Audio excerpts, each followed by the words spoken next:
We are Rogue Media Sports.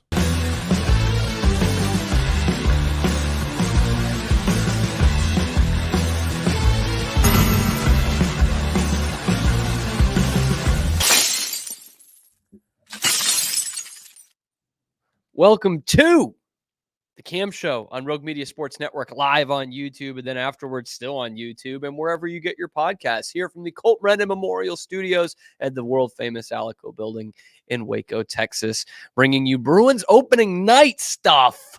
Finally, let's get this thing going. We've been talking contract drama for months. Let's get out there on the ice. Let's play some games. Let's renew what is the best rivalry in the NHL right now. But first, it's time to pay tribute to a legend. Because, yes, a hero of the 1975 World Series has passed away at the age of 83 and will never see himself get into the Hall of Fame, even though he deserves to be in the Hall of Fame. Not a broken record, not a recap from last week. Luis Tiant has died this morning at the age of 83. Red Sox legend, hero of the 1975 World Series. This one kind of stinks, man. A guy who absolutely should be in the Hall of Fame. Red Sox great, oft forgotten, and he shouldn't be. And whenever I pour over his numbers and look at his impact on the league at the time, it's amazing to me that he was not elected into the Hall of Fame in his lifetime and never got more than 31% of the vote, which is pretty silly. But Zach, the Bulldozer, has said he's made himself available after today. A little busy today, but he says he can come on the Cam Show, talk about Luis Tiant. That would be my dad, Bill Stewart, by the way. He comes in on the StreamYard as Bulldozer. He and I'm telling you, he will talk better about Luis Tiant than about Pete Rose, just like he knows more. Like, he probably watched every start Luis Tiant had with the Red Sox. But yeah, sad stuff. I mean, here's another case of a guy who should have seen himself go into the Hall of Fame. One of the best players of his era. No gambling on baseball as a team manager. No statutory rape charges. No being an asshole most of his life. None of that. So he's not going to get the coverage that Pete Rose did, and was not the player that Pete Rose was, but still an all-time great player, and one with a great story, and one who was like such a, by all accounts, just one of the nicest guys you'll ever meet. If you've been to any Red Sox games the last 20, 25 years, it's become a staple. El Tiante outside the ballpark, obviously Louis' nickname, would serve like sausages and things like that. And there all the time, probably 60 of the 81 home games a year, sitting out there on what was formerly known as Yawkey Way, Luis Tiant would be outside the ballpark, taking pictures, signing autographs. In fact, I should have sent you, I have a picture with him, Zach, from like 2016 or so. Or 2015. I might have still been in high school. I should have sent it to you. Yeah. To add to it. But I could have found some way to get it up. Huh? I said I can probably find some way to get it up if you want to send it up to me. I could find some way to get it up. I could have said that better, but I go into, I know it's on my Facebook. So the first thing I go into Facebook, it's a Barstool story blog. Bob Costas needs to step down from MLB playoff broadcasts immediately. This is, I don't mean to be Pete and just like fillet every broadcaster ever, every play-by-play guy, but this is a little over the top, man. I watched almost that whole game last night. Bob Costas is fine, and both teams think they hate him. Like, hate their team. He hates their team. It's like, dude, just get over it. Like, he's fine. He's okay. He's not Gus Johnson. Yeah. Well, who hates the Royals? If anything, everybody's just indifferent about them. Right. My Royals, by the way. My Royals get a big win at the stadium last night. Your Royals? I'm trying to find this Luis Tiant picture. Stop distracting me. This is a Luis Tiant segment. Oh, here it is. Here it is. The great El Tiante. I'll send it to you. Should I email it to you or just text it to you? Yeah, just email it. Well, either way, I'll figure out a way to get it. All right. Well, I just try to find what's easier for you. Man, clean shaven. I look like a kid. I was definitely still in high school. Zach at Rogue Media. El Tiante picture. And like the thing with, hold on, let me Let me send this first before I get into more about Luis Tiant, because like this does stink. I mean, they're talking about an icon for the Red Sox that doesn't get the respect he deserves. And the thing about Luis Tiant is there's so much like so many great stories about him outside of just the pitches that he was throwing. You know, with Pete Rose, we just heard about how great a player he was, right? And he was a great player and he played the game the right way and he was dominant for so long and he has all these great records. And then the problem becomes when you talk about his off the field, obviously the gambling and the very young women and the fact that he never really rehabbed his image in the last 20, 30 years because he was always kind of a prick. Luis Tiant's like the exact opposite of that. You know, people emulated him because of his pitching motion. He would turn his back completely to the plate and then throw. You heard my dad talk about it on the show last week, the 75 World Series. They got his parents to defect as well. They got them to Boston. They had never seen him pitch in the major leagues. And you know, Louis buying his dad all this stuff. He's buying him a suit and he's buying him new shoes. And Louis striking out, you know, some of the great players in history, striking out Pete Rose and Tony Perez and Joe Morgan and Johnny Bench. And they're flashing the stands and it's his dad there. He's clapping. He's going nuts. It's this great story. You know, he hangs out with Red Sox fans outside the game. Nicest guy. I mean, baseball players get bad reputations for not being the nicest guys off the field, and most of that is warranted, and especially that curse era Red Sox. Like, there's a lot of not great guys who played for the team. Luis Tiant is one of the all-time great guys.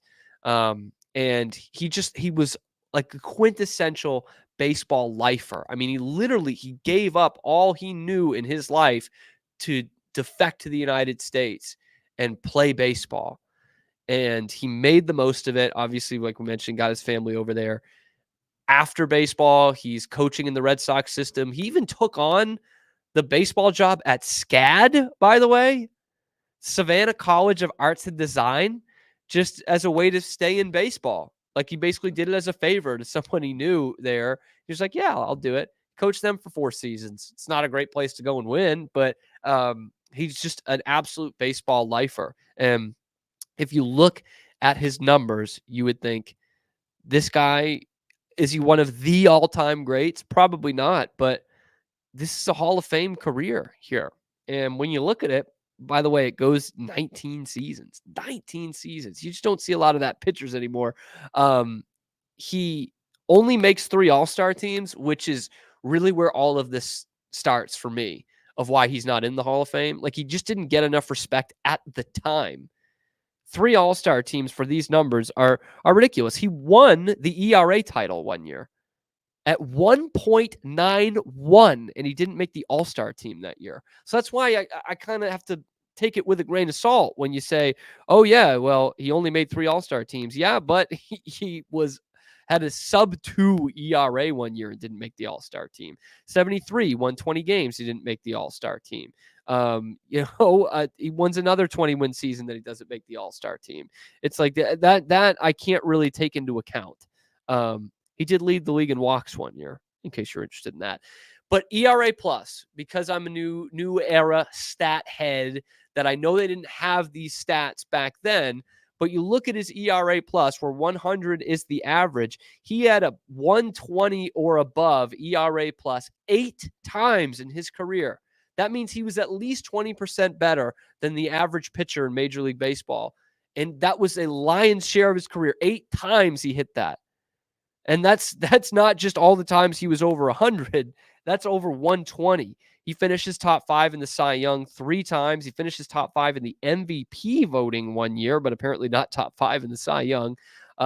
He leads his team to the World Series in 75. He won 18 games that year. Actually, not one of his glimmering seasons. He was a 4.02 ERA.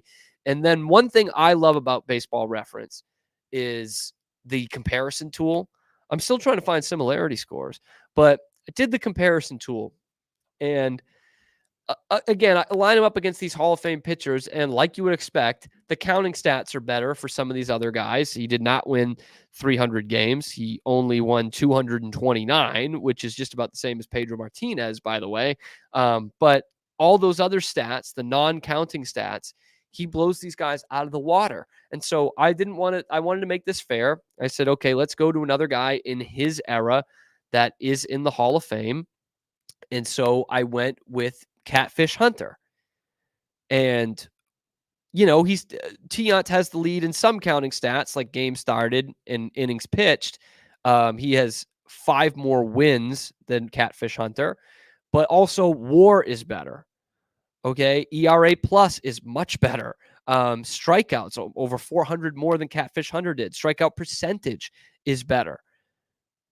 Catfish had more walks. Great.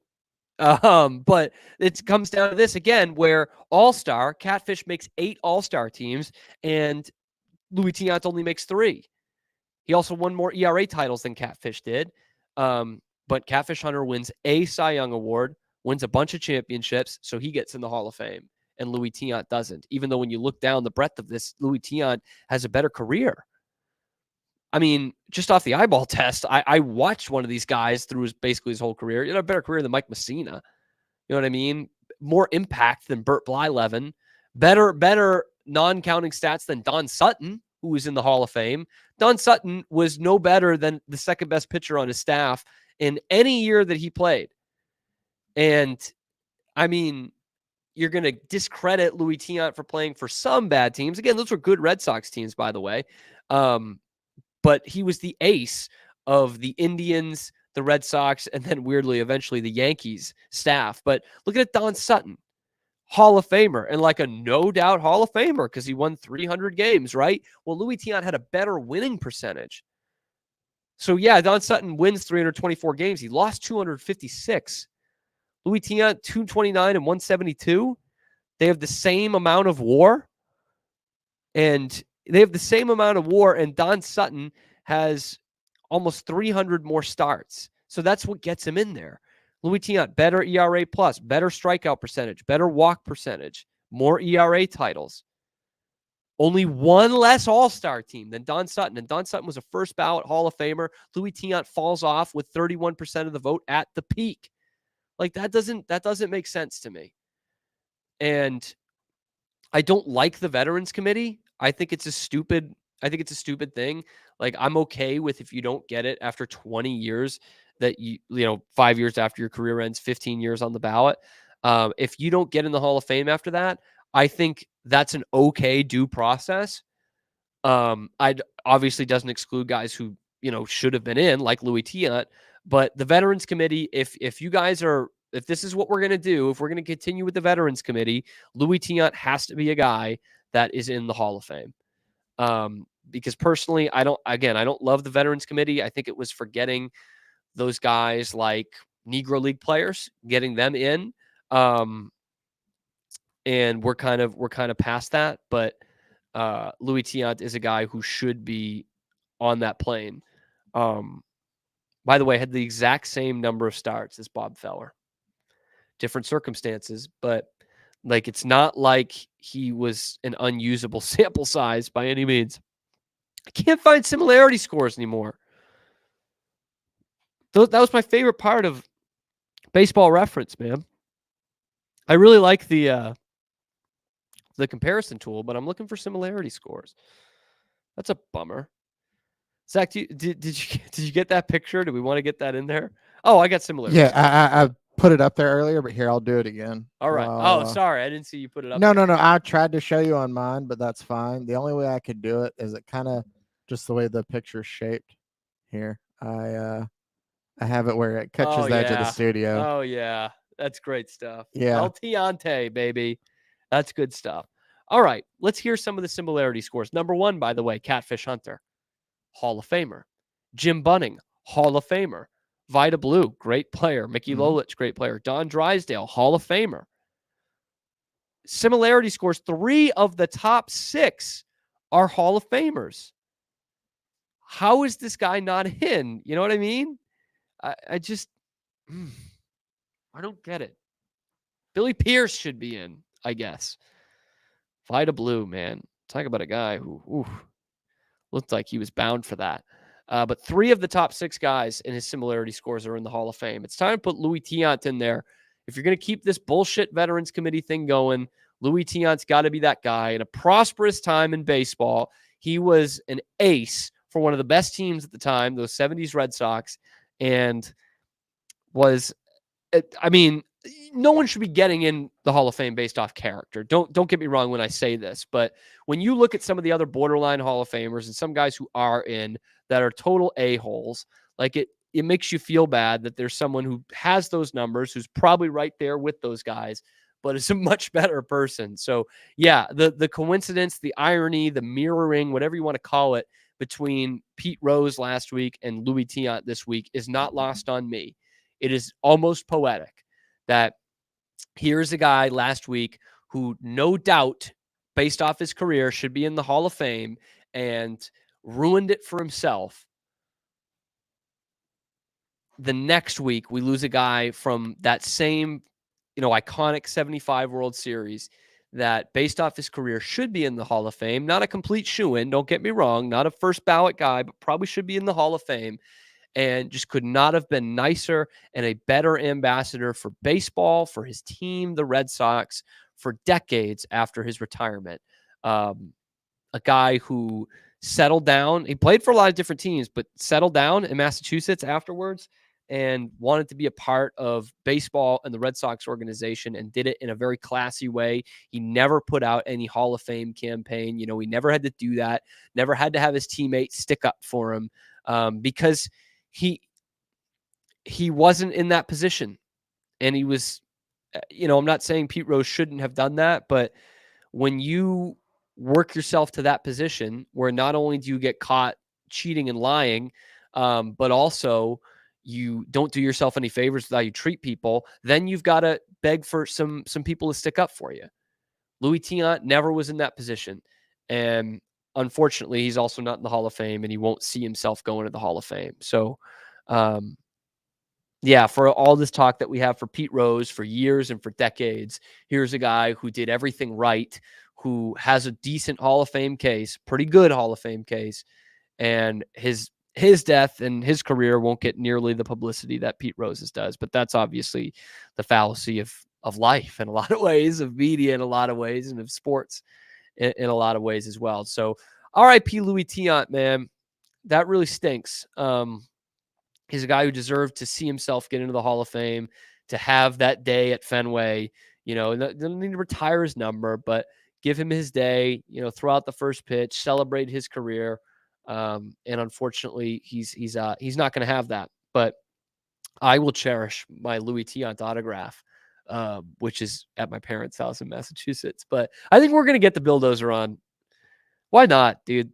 I'll just let him run free with it, man. He will throw. He's where I get my love for not just baseball, but baseball Hall of Fame arguments from. So he'll go nuts, man. He'll really throw the book at you for why Luis Tiant should be in the Hall of Fame. And he saw him live again. I'm telling you, he played for the Red Sox. I think he left in 78. Yeah, 78. So probably by then, Bill's in college in 77 and 78. Maybe he doesn't see all of the starts then. But 71 through 76, I'll ask him, but I'll bet he saw every Luis Tiant start. I'll bet he watched every single one, the way I watched every snap of Patriots football. Anyway, Luis Tiant, R.I.P. Remember the name, should be in the Hall of Fame, and we will die on that hill if need be. Also going to die on the Bruins hill, because it's finally starting tonight.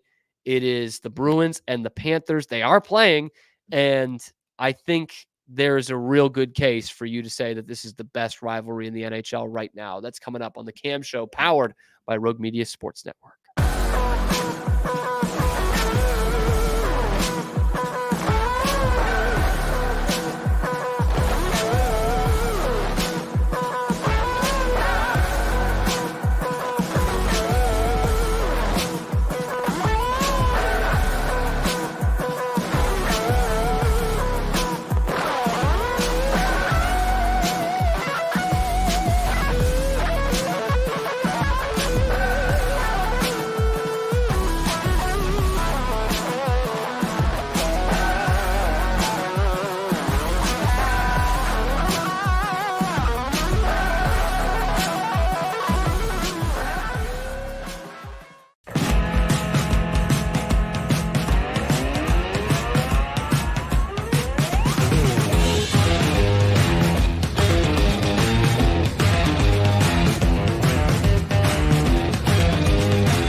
It is the Cam Show. It's sports talk on the Rogue Media Sports Network.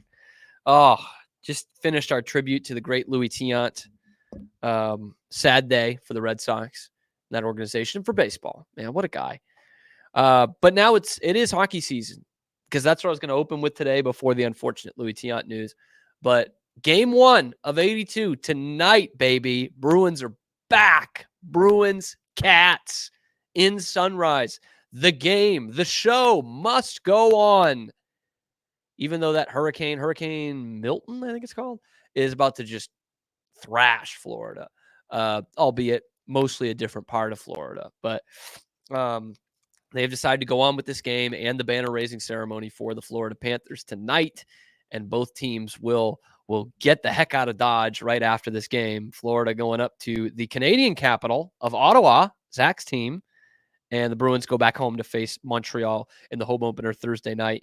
Before I get into why I hate the Panthers, which is not news on this show, I do find kind of the discourse around this game being funny, because, like I said yesterday, I was like, if they cancel this game, I'm totally okay with that. Like, as much as I want them to finally get the Bruins on the ice and play in a real game, like, they're about to have a big hurricane hit there. Like, I'm okay if that gets called.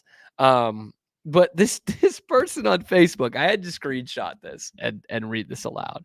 So the players are already in Florida.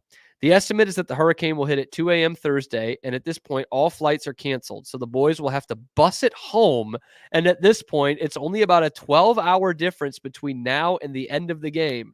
The real question is, do they make it home in time to play Thursday? What part of any of that makes sense? Let's play it out. Let's play out the theory that an NHL team will have to take a bus from Florida to Boston. Let's play that out as if that's not totally fucking insane. But he says the hurricane will hit at 2 a.m. Thursday. Okay. The game the Bruins are playing at, check my watch, it is Tuesday night.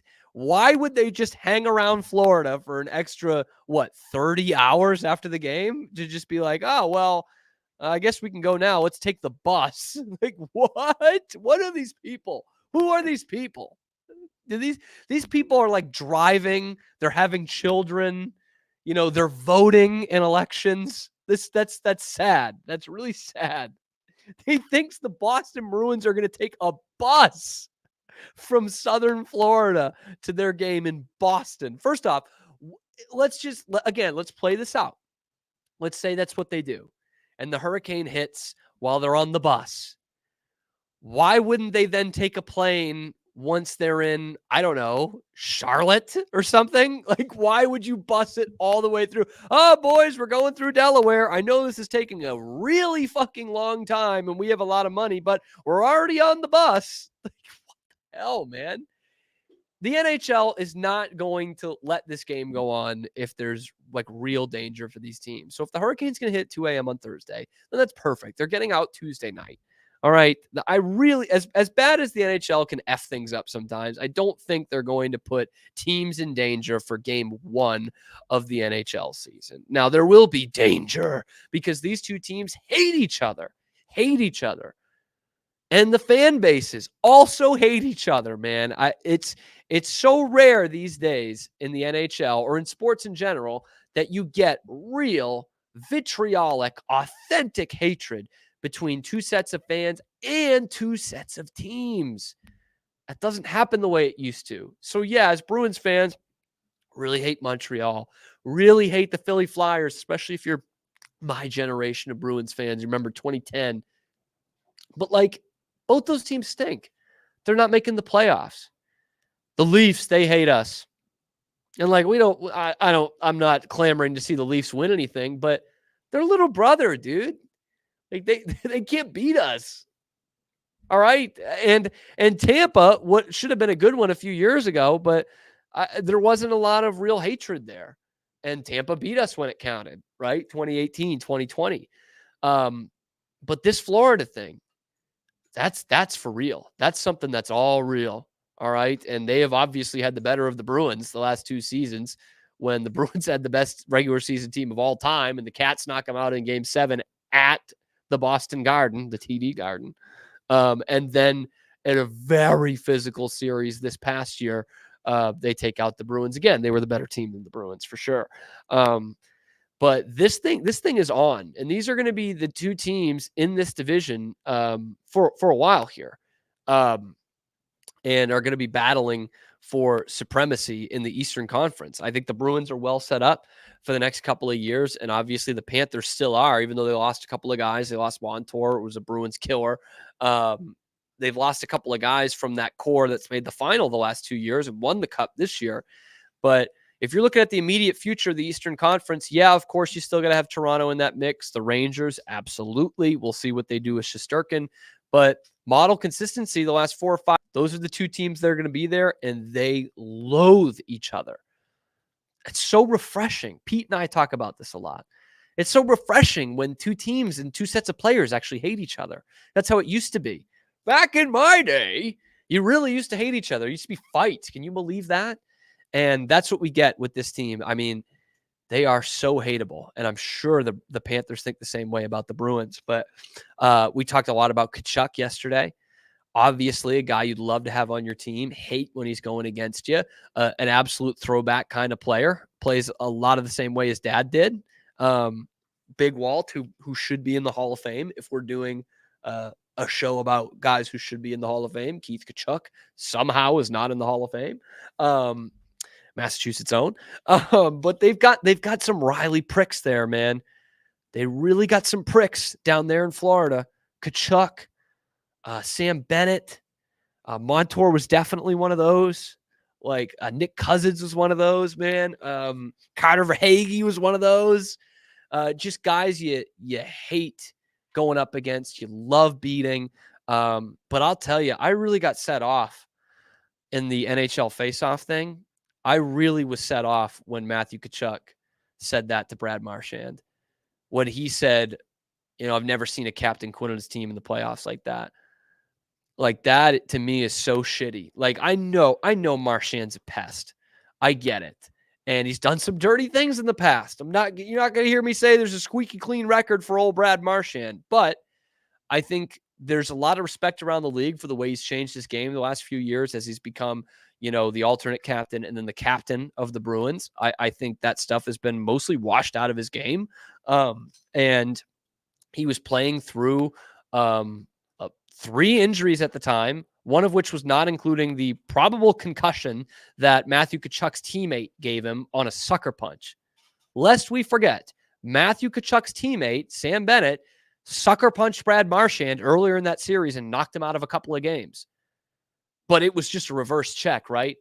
It was just a reverse check, and Brad Marchand was quitting on his team, allegedly, from Matthew Tkachuk. That's the kind of thing that every player on the Bruins should be seeing and watching on Amazon and being like, lining up, like, let me get the first shot at him. Each member of the Bruins team should be going into Jim Montgomery's office and laying down their gloves like Rudy's teammates did with their jerseys and said, I'll drop them with him first. Let me get at him first. Put my line out there first. I'll go with him. That should be the Bruins locker room right now. And it really stinks that Pat Maroon isn't there because he tried so hard to go with Matthew Tkachuk. And Tkachuk, pussy that he is, wanted to run at goalies instead and fight with David Pastrnak. Oh, man, they know how to get under your skin. And damn, they're a good team with a good coach and a good style of hockey, good gritty style of hockey. I think the Bruins play a good gritty style of hockey too. There's going to be some mixing up tonight. You take two teams who played an ultra physical series. Florida did not have a series after that on their way to winning the Stanley Cup that had as much emotion in it as that Bruins series. And you pin them up against each other. Game one team is raising the banner. That was the last team. There are some personal scores, I'm sure, that these guys have been chomping at the bit to get at for months and months and months, and you are going to get it game number 1. Boy, it is fun to have a rival again. Because, again, we really didn't. As good as the Bruins have been in this kind of second wind of the 2010s and into the 2020s, you haven't had anybody. You haven't had anybody that you played consistently that's not Toronto. And like, again, how much can you really loathe the Leafs? Like, you always beat them. You know what I mean? I don't know. It would be like Georgia just being like, man, I hate South Carolina. It's like you beat them all the time. Who cares? You know what I mean? But that is where we're at. And again, for years now, the Canadiens and the Flyers have not been able to hold up their end of the bargain. They stink. The Rangers could be a good one, but we don't play them in the playoffs. Pittsburgh, no longer in the playoffs. You know what I mean? So it comes down to the Bruins and the Panthers as two teams in this Eastern Conference that really, really, really don't like each other. And I think that is perfect for the NHL and for Gary Bettman and for the game of hockey. This is what we need. This is like the rivalries are what really got my generation in Boston back into the Bruins, right? It also helped that they were winning and they won the cup in 2011, but it got back because in those late aughts, 08, 09, Montreal was back in the fold, and that was a big time rivalry again. And there was juice in the building, and there were scores to settle, and there were, personal battles going on all the time. Komisarek and Lucic taunting the Montreal bench. Game 6, 08, like we really put some juice back into that thing. And then 2010, the Flyers, it's back. It's like the 70s, the Broad Street Bullies and the big bad Bruins, and the Bruins blow the 3-0 lead and then a 3-0 lead in game 7. And who do you got the next year? Oh boy, it's the Flyers again. It's Montreal round 1. It's the Flyers round 2. You get a game 7 overtime victory at home, knock Montreal all out in game 1, series 1, and then Philly next series up 3-0 again, take their ass out in a sweep. All of this stuff was very real. It wasn't comic book shit. Okay? These rivalries were so back, and it was a big deal, and that's what got my generation way into the Bruins again. And as loyal as we have been, myself very much included in that, haven't had like that great come again rivalry, like year after year, scores that need to be settled, and bragging rights that need to be attained. That's what the Bruins now have with the Panthers. Now, of course, they haven't held up their end of the bargain yet. The rivalry and the juice in it is fantastic, right? The hatred in it is the first step. Now it's got to even out. Now the Bruins got to win 1 or 2 of these series because it's 2-0 to the Cats right now. But yeah, I do not like them. And a lot of teams around the league don't like them. And I was really pulling hard for Edmonton in that final. Man, we were so close. We were so close to the greatest joke in NHL history at the hands of the Florida Panthers. It would have been just fantastic. In fact, back in the day when we had Braden on this show, we did that game 7 inspired what was your greatest hate watch of all time, because that was right up there for me. One guy I don't hate watching is Pete Sousa. And I really don't hate having him on the show. And we've got an interesting little exercise that we're going to do in this final segment. That's coming up next.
Sousa, host of the Pete Sousa Show, but appearing on the Cam Show for the first time ever.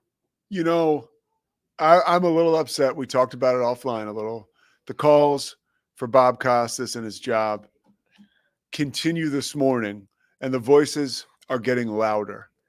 Can I say about this, like, I'm not trying to be like, I'm flabbergasted. This is our society today, but it kind of is like, this is our society today. We see it with politics and how you need to be way hard on one end. Yeah. Like there's no gray area, but it feels like that has found its way into like everyday life. Like I don't think Bob Costas is one of the great play-by-play guys ever. I just told you off the air, I think he's like one of the classic old school baseball douches, right? Who just loves hearing himself talk and smelling his own farts. But like, he's fine. Like he's fine. He's there. And it's now to the point, like we kind of talked about on your show yesterday. It's like, if it's not Gus Johnson, it sucks. Yeah. And if you want something that's less than Gus Johnson, you hate fun. And it's like, just call the fucking baseball game. There's a baseball game happening in front of me. Call it. There's nowhere. Tell me a nice story in there. And there's really nowhere. We're getting to the point where Twitter and social media is such an absolute cesspool where it might actually start to work out for broadcasters in a sense where it's like all that stuff is bullshit. Like, let's just. I mean, it is like in the grand scheme of things. But really, I mean, all that stuff. There's got to be a mentality thing. But but I mean, it doesn't even matter anymore. Yeah. You know, like when I was spotting for certain guys, like back in like 2009, 2010, when Twitter was really emerging, like guys would go to break and look at their phones and check for mentions. Like that was like, you know, and I kind of got it. I've done it before in my own career. I check the comment section for high school football. Sure. Podcast. Yeah. I mean, that's mostly to make sure we're not doing something wrong. Exactly. Yeah. No, sometimes it's helped me. Like I've said a team name wrong or whatever. And like, I've looked at it, I'm like, oh man, and I'll correct it quickly. Like, so there is that. But, you know, it's, I think back in like 2009, 2010, like maybe it mattered a little more, like, because like the voices out there were, you know, folks like, I don't even know, like a Rudy Martzke or someone like that, like where they mattered, you know, like it really had a sway with like the general public and networks. And now it's just all garbage. It is. Can I get to the exercise that I wanted? Oh, I would love to. Because I think you'd be great at this. Zach and I have really, really put our nose to the grindstone on this. Is that the term? I have a long shot here who. Oh, well, we've got a couple of really dark horse ones. Okay, let me explain it first. So I saw this video last night. Barstool posted, I think, with Brandon Walker. And I saw their first one and I stopped watching it because I didn't want any other ideas. I wanted to come up with them myself. So they basically said, what school has the best big three? And what they mean by that is the best professional athlete from football, basketball, baseball that came from your school. And the first one they did was Auburn. So that would have been, that's a really great one, right? Yeah. Bo Jackson, Charles Barkley, and Frank Thomas. Pete, what was the first school you thought of? UCLA. That was my second. Yeah. Troy Aikman, Kareem, and Jackie Robinson. Yeah. That's the exact one I had as theirs. Garrett Cole, maybe someday. But Jackie Robinson is so perfect. Great. I mean, come on. Regrettably, you know what my first thought was? And that's where my mind went. Choice? What? It's really unfortunate. Earl Campbell. Oh, yeah. Kevin Durant, Roger Clemens. Yes. University of Texas.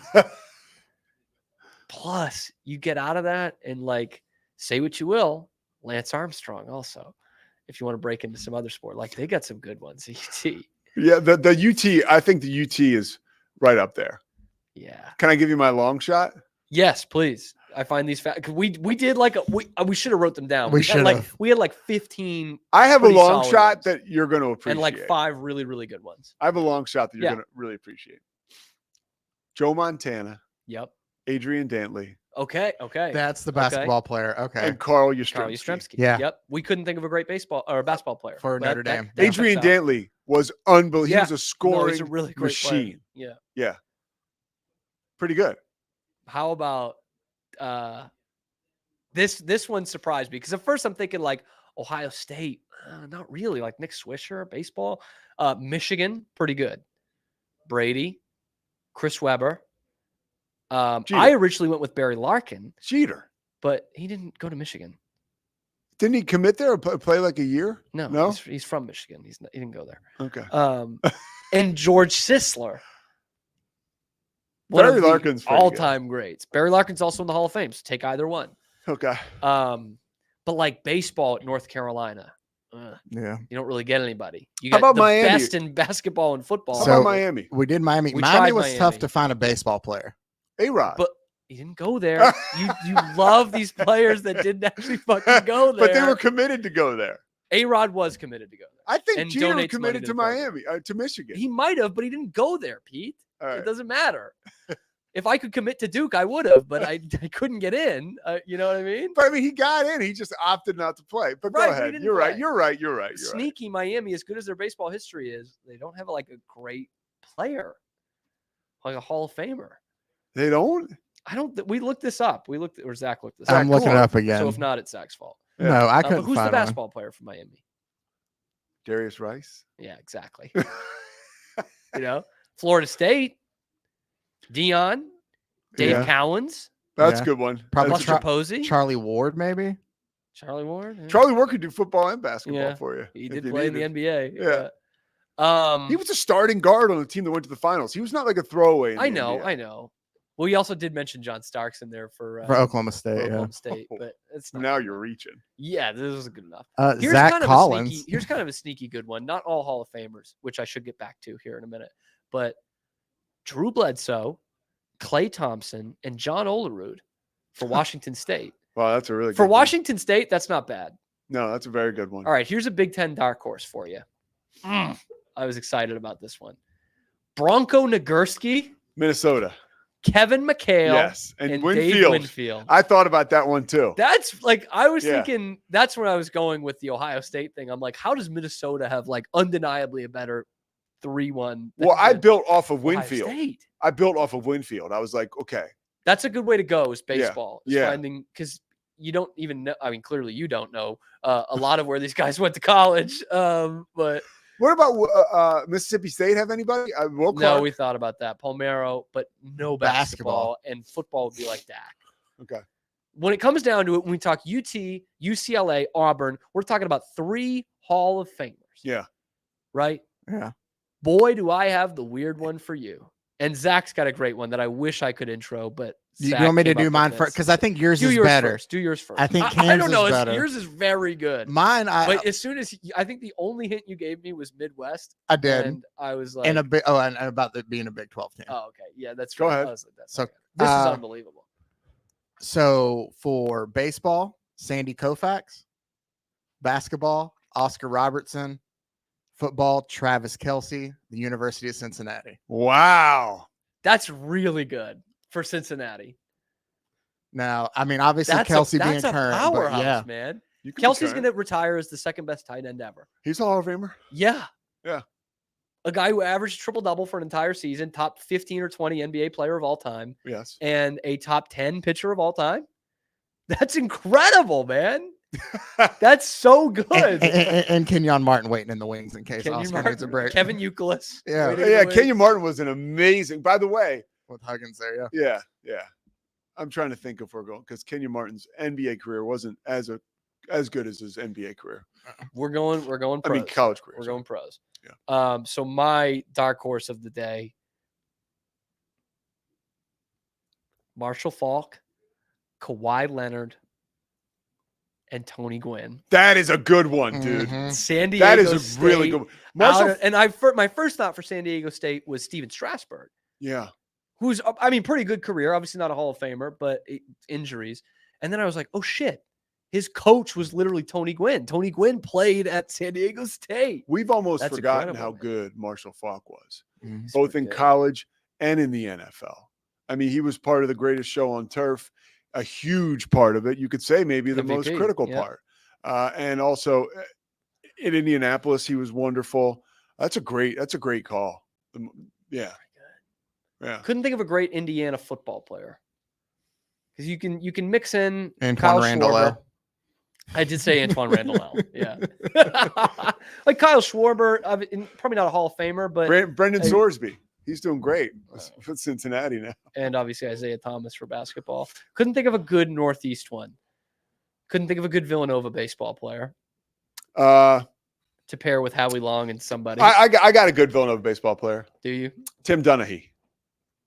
The ref? Yeah. Yeah, that's what I'm thinking. One of the most impactful people in NBA history. There you go. Yeah. I think he had a cup of coffee on the baseball all right, team. here's a stretch for me too. Smokey Joe Wood, who you've definitely heard of. In 1912, he won 34 games for the Red Sox. Okay. And so he's got Red Sox records known in Red Sox lore. Put him with Wilt Chamberlain and Gale Sayers for Kansas. That's pretty good. That's a solid, yeah. It's not bad. It's not the worst. I couldn't, but like there was, we had to think of ones that were great for 2, but not for 3. Like I UNC had or OU or Georgia Tech was one that I tried because you have Calvin Johnson, Stephon Marbury, and then maybe Nomar. Yeah, that's like pretty good. That's solid. That's solid. Yeah. Yeah. Or like Florida, weirdly enough, like who's your best Florida baseball player? See, I don't know as well. Pete much. Incavilla. Like, Oh, really? I think he went to Florida. State. Oklahoma State. That's where he went. Yeah, Like he was Al he was Horford- Macho Row with the Phillies. Al Horford's like a fine Yeah. pick for basketball and obviously Evan Yeah. Smith in football. Yeah. So unfortunately, I think I just heavyweights at UT, man. UT, Most I like impressive, dude, I think, is Cincinnati. I San like Diego my State. UCLA. a lot. Eckstein was a Gator. Kareem's probably the best player of all time. Jackie Robinson. Look, he's a top 10 NBA player. Of all Okay, time. he's certainly in the conversation. Yes. When you look at Kareem, like his statistics, like we were talking last week about Dikembe Mutombo passing away. Mhm. He's number 1. It's either Elijah Wan or Kareem, number 1 or number 2, all time in blocks. It's Elijah Wan. It's Elijah. Okay. Yeah. And then we talk about Mike. Are you falling asleep? Oh, okay. By the way, did you make it, Uh, Mike? Did you make it through the day yesterday with the muscle relaxer? Mike took a muscle relaxer by accident yesterday Dude, morning. we yeah, recorded. I used to do that all the time before I got sober. No. Oh, Pete walking out. Oh, look what I did. I accidentally took some recreational drugs. No, but I like UCLA a lot because Troy, literally, you could say Kareem's one of the best of all time. You could also say, and this is a nuanced debate, but Jackie Robinson did more for baseball than Absolutely. almost anyone ever. Right. And Troy if we're Aikman- arguing players, Roger Clemens is a better player. Yeah. Troy Aikman was absolutely remarkable as a quarterback. When it comes, like, I don't know that everyone appreciates his accuracy on those Cowboys teams. You look at, you could, I mean, any idiot, you don't have to be Tex Schramm to go and look at his throws and where he put them to be like, good God almighty. Like, this guy was throwing strikes all the time, just like straight dimes. his numbers are not all-time top-tier quarterback. They're Hall of Fame, and he won 3 Super Bowls. You know what he is? In Yeah, but neither football are Joe terms? Montana's. It's a Correct. different, when you get into this like latter stage of football, it's Yes. much different. I would compare Troy Aikman to Derek Jeter.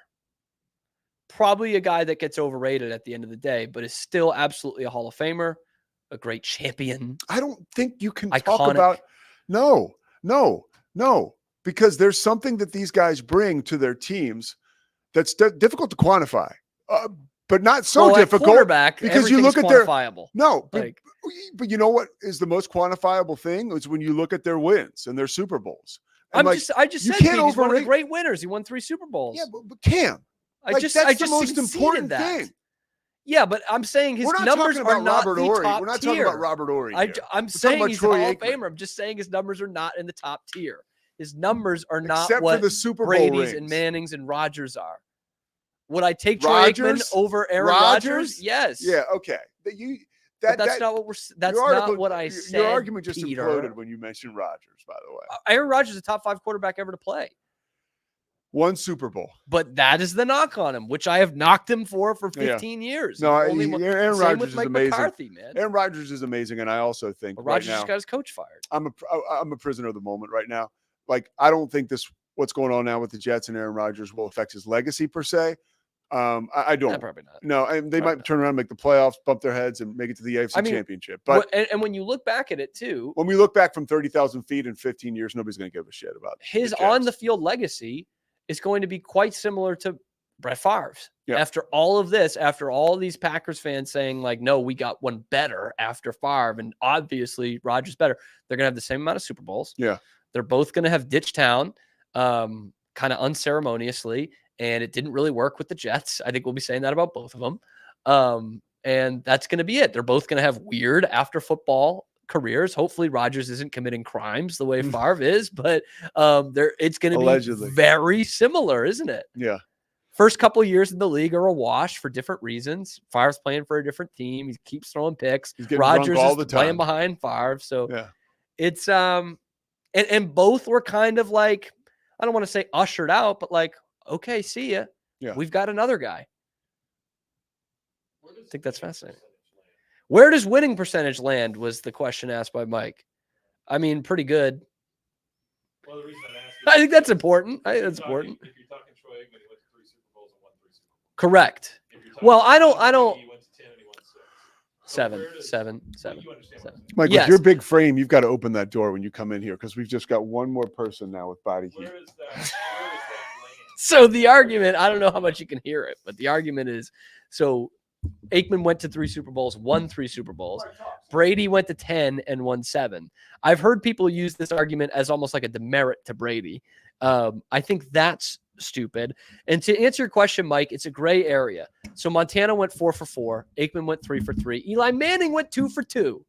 Yeah. Like at some point that. No, not at all. I think that it's easy to get caught up in that argument of, well, I went to 3 and I won 3, but you're also talking longevity here, right? Like, I so don't when think you we look should- at Brady, I wouldn't say I'm the biggest Brady fan in the world, but I do respect the shit out of him because, I mean, look at where he went. I mean, this is a guy that didn't even get number one. Let's have the argument about how shitty teams are at picking players, because good God, you know, you look at some of these Heisman winners and stuff like that. They all implode. You get these a lot guys, of them do. Mike. You get these guys in the 4th round. They're world beaters, you know. And so who's picking these Aaron guys? Hernandez, 4th round pick. That's another thing. Well, he beat other things too, but Mike's making a great point about like I'm just saying longevity. Yeah, and I like that point though of the Super Bowls thing, because people would literally use that against Brady, and it was like he's lost 3. It's like, yeah, but he had won 6 and eventually won 7. And also, like, you have to get. Or he there, was too. 3 and 2 in the Super Bowls. It's like, okay, he's about to go to his 6th. You Yeah. know what I mean?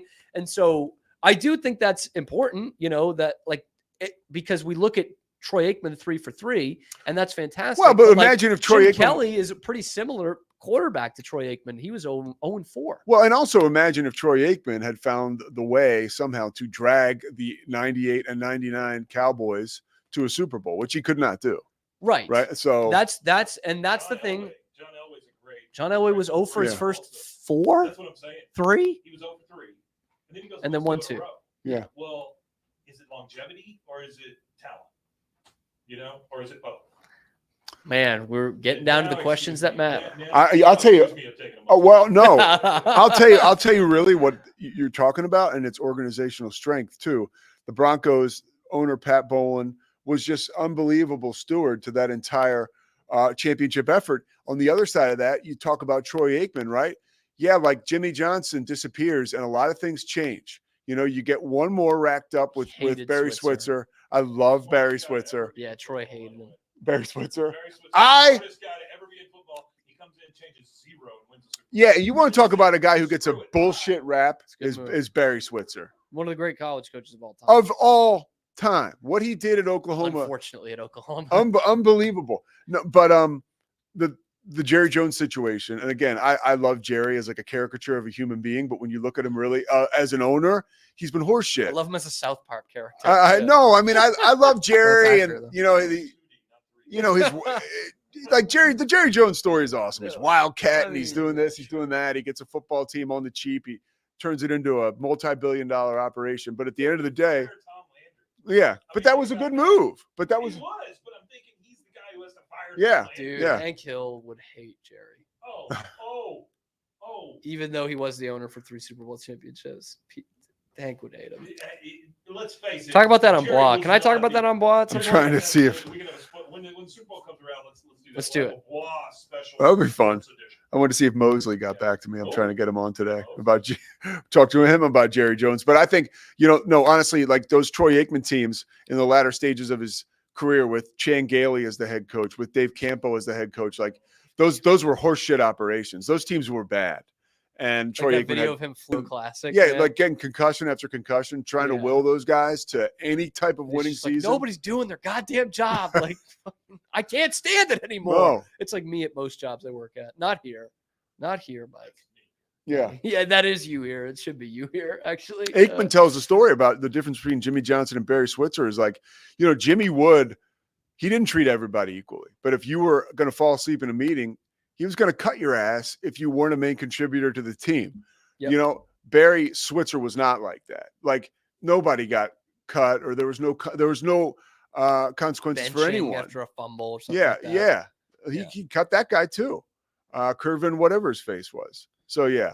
Pete, Swerving thanks for Curvin. coming on. Yeah, of course, I man. appreciate it. Yeah. Your show's at 1.